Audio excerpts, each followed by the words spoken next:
নমস্কার, আমি সোমা দে। আমার চ্যানেলে সকলকে স্বাগত। আমি আজকে আপনাদের সামনে একটা দুর্দান্ত রেসিপি নিয়ে এসেছি, পালং চিকেন। অবশ্যই ভিডিওটা সম্পূর্ণ দেখবেন। ভালো লাগলে লাইক, শেয়ার, কমেন্ট করবেন। চ্যানেলে নতুন হয়ে থাকলে চ্যানেলটাকে সাবস্ক্রাইব করে আমার পাশে থাকবেন। আর ফেসবুকের বন্ধুরাও পেজটাকে লাইক করে ফলো করে দেবেন। চলুন তাহলে সম্পূর্ণ রেসিপিটা দেখে নেন।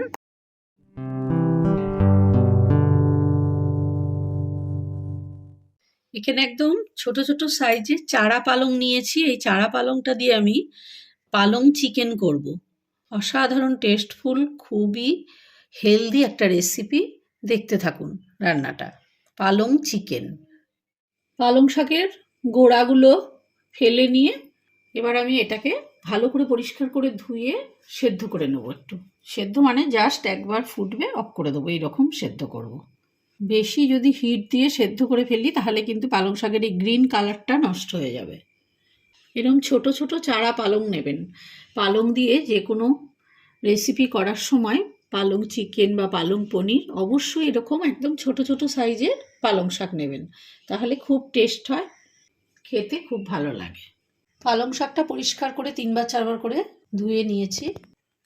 এবার এটাকে ওভেনের মধ্যে জল বসিয়ে জাস্ট 2 মিনিট ফুটিয়ে নেব।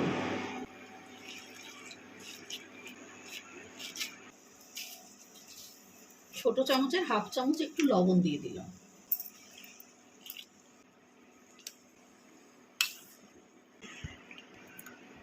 এর মধ্যে এই পেঁয়াজ আর রসুন কিছুটা দিয়ে দিলাম। পেঁয়াজ, রসুন আর কিছুটা কাঁচা লঙ্কা।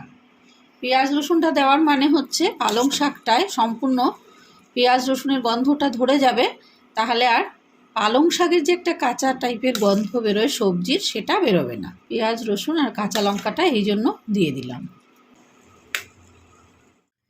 এখানে আমি বেশ একটু বড় বড় সাইজের চিকেন নিয়েছি। প্রথমে এটাকে একটু লবণ দিয়ে, একটু ভিনিগার ছোট চামচের 1 চামচ, আর আদা রসুন বাটা, আদা রসুন আর কাঁচা লঙ্কা একসাথে করে বাটা, এটা পুরোটা দিয়ে ভালো করে ম্যারিনেট করে প্রায় ঘন্টা 2 রেখে দেবো। ভিনিগার কিন্তু একদম ছোট চামচের 1 চামচই দেবেন। ভিনিগার বেশি দিলে মাংসটা বেশি নরম হয়ে যাবে। আর 2 চামচ আদা রসুন আর কাঁচা লঙ্কা বাটা। এর মধ্যে একটু গোলমরিচের গুঁড়ো দিয়ে দিচ্ছি।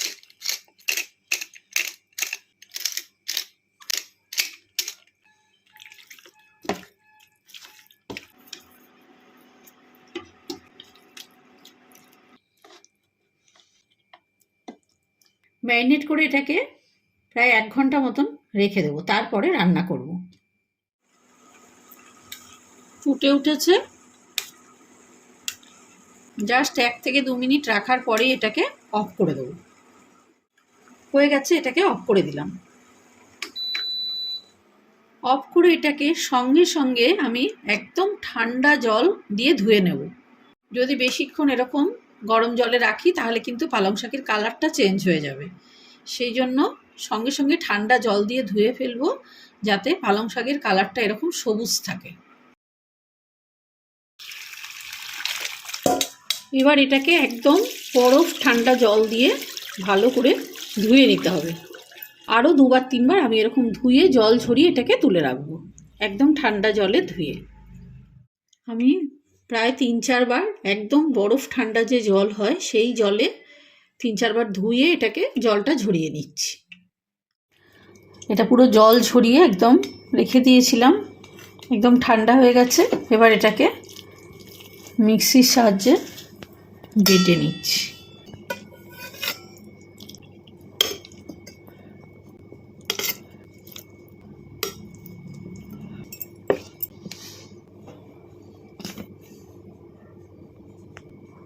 অল্প অল্প একটু জল দিতে হয়েছে, একদম স্মুথ ব্যাটার বানিয়ে নিয়েছি। ভীষণ সুন্দর, দেখুন স্মুথ পেস্ট এরকম বানাতে হবে।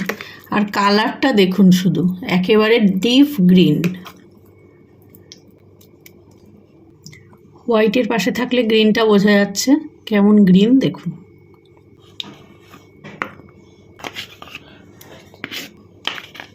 এখানে খানিকটা একদম ফ্রেশ কচি পেঁয়াজ গাছ নিয়েছি। এতটা লাগবে না আমার, যতটা লাগবে এর থেকে নিয়ে আমি ব্যবহার করব। দেখুন এখনও পেঁয়াজগুলো বেশি মোটাও হয়নি, খুব ছোট ছোট পেঁয়াজ গাছগুলো, একদম কচি। এর থেকে খানিকটা নিয়ে আমি পালং চিকেন রান্নার মধ্যে দেব। পেঁয়াজ গাছগুলোকে সম্পূর্ণ পুরো গোড়ার পেঁয়াজগুলো সমেত একটু বড় বড় টুকরো করে কেটে নিয়েছি।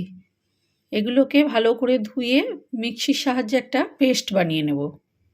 ফ্রেশ ধনেপাতা নিয়েছি বেশ খানিকটা, এটাকে ভালো করে কুচিয়ে দিয়ে দেবো। দেশি ধনেপাতা এগুলো। পেঁয়াজ পাতাগুলো পরিষ্কার করে ধুয়ে জল ঝরিয়ে রেখেছিলাম। এগুলো সম্পূর্ণ নিচের পেঁয়াজগুলো সমেত গাছটা কুচিয়ে দিয়ে দিয়েছি।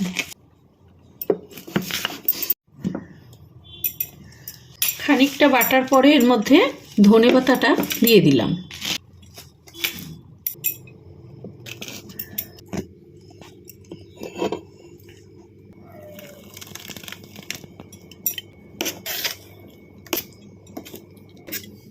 পেঁয়াজ পাতা আর ধনে পাতা একসাথে করে বেটে পালং পাতাটার সাথে মিশিয়ে দিলাম।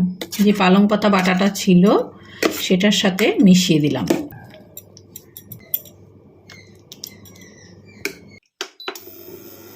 ওভেনের ওপর কড়া বসিয়ে কড়াইতে সাদা তেল দিলাম। তেলটা একটু গরম হয়ে গেলে এর মধ্যে খানিকটা বাটার দিয়ে দিলাম।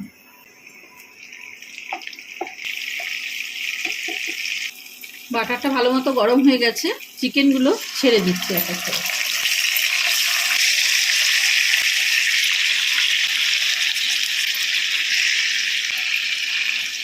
বাদবাকিটা পরের বারে ভাজতে হবে।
সব চিকেনগুলো ভাজা হয়ে গেছে।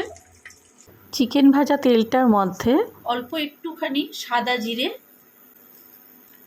জয়িত্রীর ফুলটাকে একটু ভেঙে টুকরো টুকরো করে দিয়েছি। একটা বড় এলাচ একটু ফাটিয়ে থেতো করে দিয়েছি। দুটো ছোট এলাচ ফাটিয়ে থেতো করে দিয়েছি। আর একটু দারচিনি ছোট ছোট টুকরো করে দিয়েছি।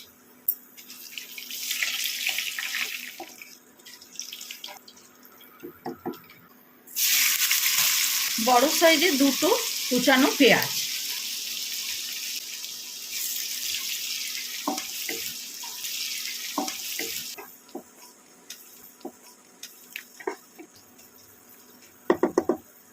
পেঁয়াজটা হালকা বাদামি হয়ে গেছে। এবার এর মধ্যে আদা, রসুন আর কাঁচা লঙ্কা একসাথে করে বাটা। ওভেনের ফ্লেমটা কিন্তু এখন মিডিয়ামে করে দিয়েছি। প্রথম দিকে হাইতে ছিল, এখন পেঁয়াজটা পুড়ে যাবে, নইলে আদা রসুনটা ভালো করে ভাজা হওয়ার জন্য আমি মিডিয়ামে দিয়ে দিয়েছি। মিডিয়ামে দিয়ে একটু পেঁয়াজের সাথে আদা রসুন আর কাঁচা লঙ্কাটা ভালো করে ভেজে নিচ্ছি। আদা রসুনটা ভালো মতো ভাজা হয়ে গেছে। এবার এর মধ্যে কিছুটা কুচানো টমেটো দিয়ে দিচ্ছি।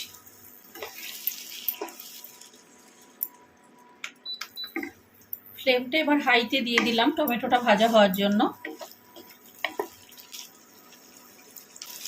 একটু ধনের গুঁড়ো দিলাম ছোট চামচে 1.5 চামচ, দুটো তেজপাতা দিয়ে দিলাম, জিরের গুঁড়ো ছোট চামচে 1 চামচ, গরম মশলার গুঁড়ো দিলাম 1/2 চামচ,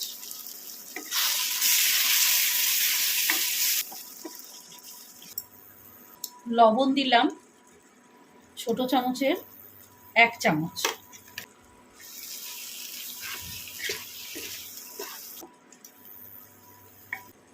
কসুরি মেথি, ঘরে করা কসুরি মেথি, এটা ভালো করে ক্রাশ করে দিয়ে দেবো।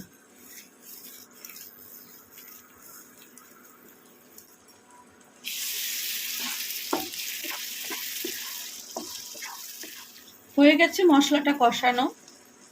এইবার পালং শাকের বাটার পেস্টটা দিয়ে দিচ্ছি। যারা পালং শাক নর্মালি খেতে চায় না তাদের জন্য কিন্তু এই রেসিপিটা একদম দুর্দান্ত। তাদের এইভাবে পালং চিকেন রান্না করে দেবেন, পালং শাকটাও খাওয়া হবে, তারা বারবার এইভাবে চিকেন খেতে চাইবে। লবণ ছোট চামচের 1 চামচ।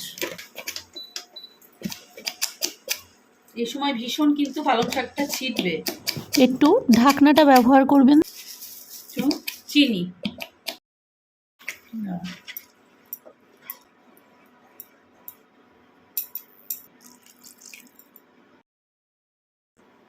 অল্প 1 চামচ মতো, 1 থেকে 1.5 চামচ মতো জল দিয়ে দিলাম মশলার বাটিটা ধুয়ে। এটা প্রায় 10 থেকে 12 মিনিট ধরে আমি একদম ফ্লেমটা লোতে দিয়ে সম্পূর্ণ মশলাটার সাথে একটু কষিয়ে নেব।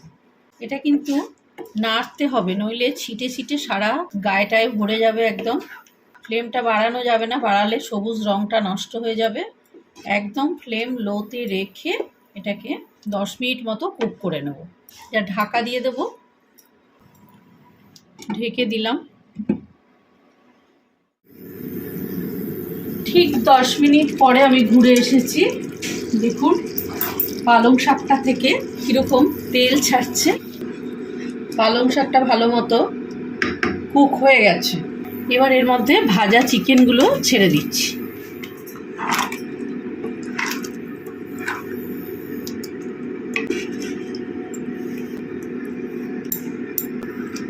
আরও 10 মিনিট চিকেনটা সমেত এরকম ঢেকে রেখে দেবো, একদম লো ফ্লেমে কিন্তু।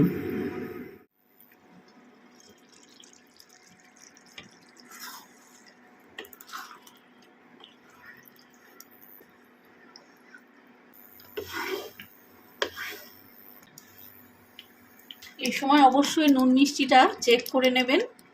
আমি ঠিক 10 মিনিট বাদে এসে একবার নেড়ে দিয়ে গেলাম, আরও 5 থেকে 7 মিনিট এরকম ঢাকা দিয়ে রাখবো। ফ্লেমটা কিন্তু একদম লোতেই থাকবে। একটা তড়কা প্যান নিয়ে নিয়েছি। এই তড়কা প্যানটার মধ্যে আমি একটু একদম দেশি গাওয়া ঘি খানিকটা দিলাম, বড় চামচে 2 চামচ। পালং চিকেনটার মধ্যে এই তড়কাটা দেব। একটা গোটা ছোট সাইজের রসুন কুচানো, 5টা কাঁচা লঙ্কা ছোট সাইজের, আর 1 ইঞ্চি মাপের আদা কুচানো। এইটা আমি ঘিটা গরম করে তার মধ্যে তড়কা লাগাবো, লাগিয়ে এটা পালং চিকেনের মধ্যে দেব। প্রথমে রসুন কুচানো, লঙ্কা কুচানো আর কুচানো আদা।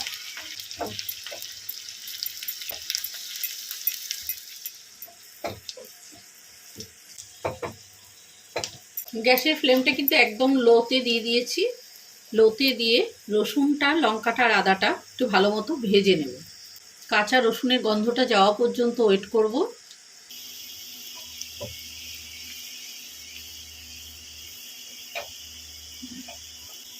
তরকাটা সম্পূর্ণ রেডি হয়ে গেছে, ফ্লেমটা আমি অফ করে দিলাম।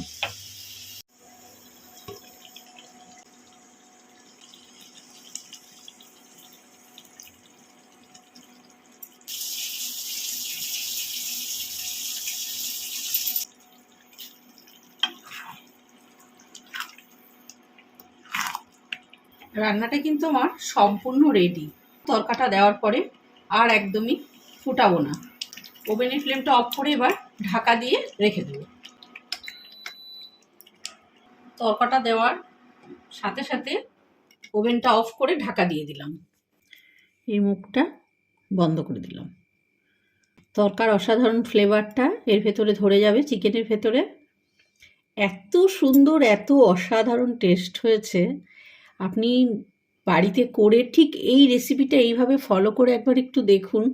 এত সুন্দর রান্না হয়েছে, যত বড় হোটেলেই খান আমার মনে হয় এই রকম টেস্ট আনতে পারবে না। আপনি খেয়ে দেখুন একবার এইভাবে করে। বিভিন্ন রকম এক্সপেরিমেন্টের ফলে এই রান্নাটা করেছি। রান্নাটা সম্পূর্ণ এইভাবে দেখে আপনি করুন বাড়িতে, তারপরে আমাকে কমেন্ট করবেন। স্ট্যান্ডিং টাইমে রাখার পরে এটাকে তুললাম। আপনারা এই সময় এখানে একটা বাটারের কিউব মিশিয়ে দিতে পারেন, ফ্লেভারটা আরও সুন্দর হয়। অবশ্যই খুব সুন্দর ফ্লেভার বেরোচ্ছে আর অসাধারণ রান্নাটা দেখুন পরিবেশন করছি। কি যে দারুণ হয় এই রেসিপিটা। অবশ্যই কিন্তু বাড়িতে বানিয়ে আমাকে কমেন্ট করুন। বাড়িতে নিশ্চয়ই বানাবেন, ভীষণ হেলদি, খুব টেস্টি একটা দারুণ চিকেনের রেসিপি। এটা ফ্রায়েড রাইস, পোলাও, রুমালি রুটি, এমনি নর্মাল যে হাতে তৈরি করা রুটি, সব কিছুর সাথে খুব ভালো লাগে। এমনকি পরোটা লুচির সাথেও খুব ভালো লাগে। বাড়িতে নিশ্চয়ই বানিয়ে খাবেন। ভিডিওটা ভালো লাগলে লাইক, শেয়ার, কমেন্ট করতে ভুলবেন না। চ্যানেলে নতুন হয়ে থাকলে চ্যানেলটাকে অবশ্যই সাবস্ক্রাইব করে আমার পাশে থাকবেন। পরবর্তী ভিডিওগুলো সবার আগে পাওয়ার জন্য বেল আইকনটা প্রেস করে দেবেন আর অল অপশানটা অবশ্যই অন করে দেবেন। আর ফেসবুকের বন্ধুরা কিন্তু অবশ্যই পেজটাকে লাইক করে ফলো করে দেবেন, পাশে থাকবেন। সমস্ত ভিডিওগুলো চ্যানেলের দেখবেন আর কেমন লাগছে আপনাদের অবশ্যই কমেন্ট করবেন। সবাই খুব ভালো থাকবেন। নমস্কার।